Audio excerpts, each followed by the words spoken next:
Hello everyone. Welcome back to topic 4, Deep Learning for Computer Vision. In the previous session, we talked about the different layers in convolutional neural network architectures. In this session, we will introduce some modern convolutional neural network architectures that have been widely used for computer vision related tasks. Although CNN were well known for the computer vision and machine learning communities, they didn't immediately dominate the field back into 1990s. Although early versions of convolutional neural network achieved good results on small datasets, the performance and feasibilities of training CNN on larger, more realistic datasets had yet to be established. AlexNet, which employed an 8-layer CNN, won the ImageNet challenge in 2012 by a large margin. This network showed that the features obtained by deep learning can transcend manually designed features, breaking the previous paradigm in computer vision. AlexNet consists of 8 layers, 5 convolutional layers, 2 fully connected hidden layers, and 1 fully connected output layer. The first convolutional neural layers in AlexNet has filter size of 11 by 11. Because most images in ImageNet have high resolution, and therefore a larger filter is required to capture the object. The convolution filter size in the second layer is reduced to 5 by 5. Followed by 3 by 3. In addition, after the first, second, and fifth convolutional layers, the network adds maximum pooling layers with a window shape of 3 by 3. After the last convolutional layer, there are 2 fully connected layers with 4096 outputs. These 2 huge fully connected layers produce model parameters of nearly 1 gigabyte. Besides, AlexNet uses simpler ReDU activation function. On one hand, the computation of the ReDU activation function is simpler. For example, it does not have the exponentiation operation as in sigmoid activation function. On the other hand, the ReDU activation function makes model training easier when using different parameter initialization methods.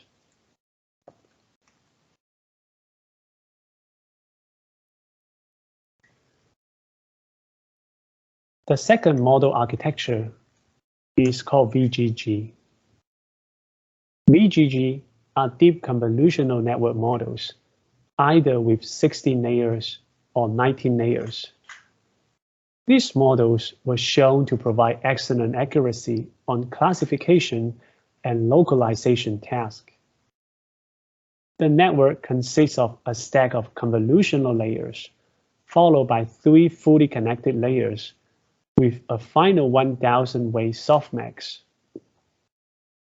Compared to AlexNet, this network is deeper but has a simpler architecture.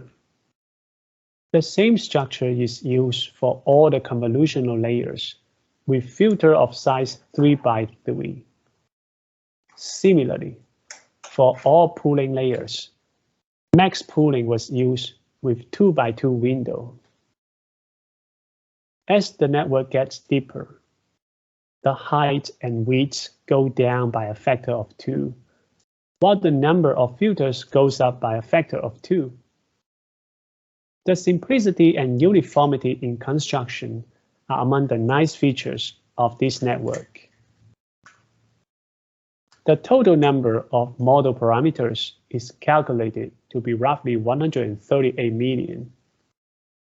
This is considered a very large neural network, even for the current standard. VGG model construct a network using reusable convolutional blocks.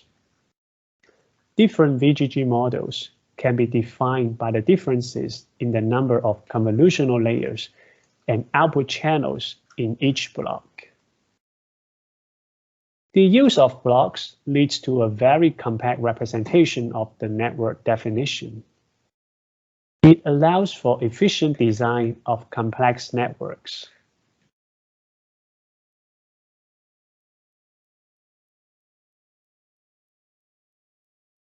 Google developed its CNN architecture called GoogleNet, which addressed the question of which size convolution kernels are the best. The argument was that sometimes it can be advantageous to employ a combination of various size kernels. The basic convolutional block in GoogleNet is called an inception block. The inception block consists of 4 parallel paths. The first 3 paths use convolutional layers with window size of 1 by 1, 3 by 3, and 5 by 5 to extract information from different spatial sizes. The middle 2 paths perform a 1 by 1 convolution on the inputs to reduce the number of channels, reducing the model's complexities. The fourth path uses a 3 by 3 maximum pooling layer, followed by a 1 by 1 convolutional layer to change the number of channels. The 4 paths all use appropriate padding to give the input and output the same height and width. Finally, the output along each path are concatenated along the channel dimension and comprise the block's output. The commonly tuned hyperparameters of the inception block are the number of output channels per layer. To gain some intuition for why this network works so well, consider the combination of filters. They explore the image in a variety of filter sizes. This means that the details at different extents can be recognized efficiently by filters of different sizes. At the same time, we can allocate different amount of parameters for different filters.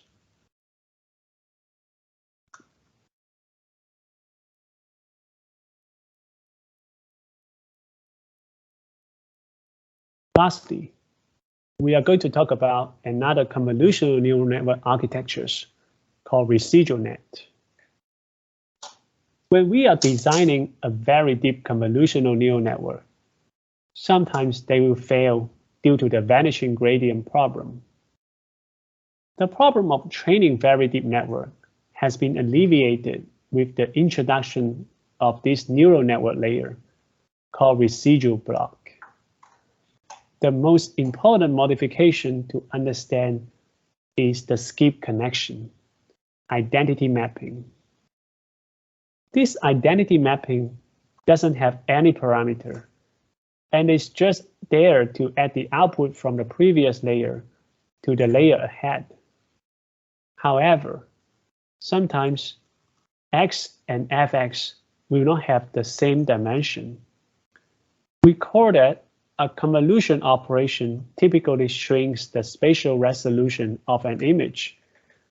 The identity mapping is multiplied by a linear projection W to expand the channels of shortcut to match the residual.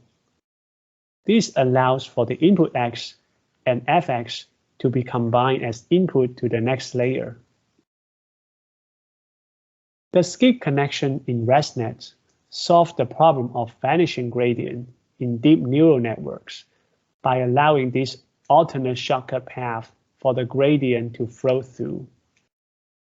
The other way that this connection helps is by allowing the model to learn the identity functions, which ensure that the higher layer will perform at least as good as the lower layer, and not worse. In this section, we basically talk about 4 different modern convolutional neural network architectures.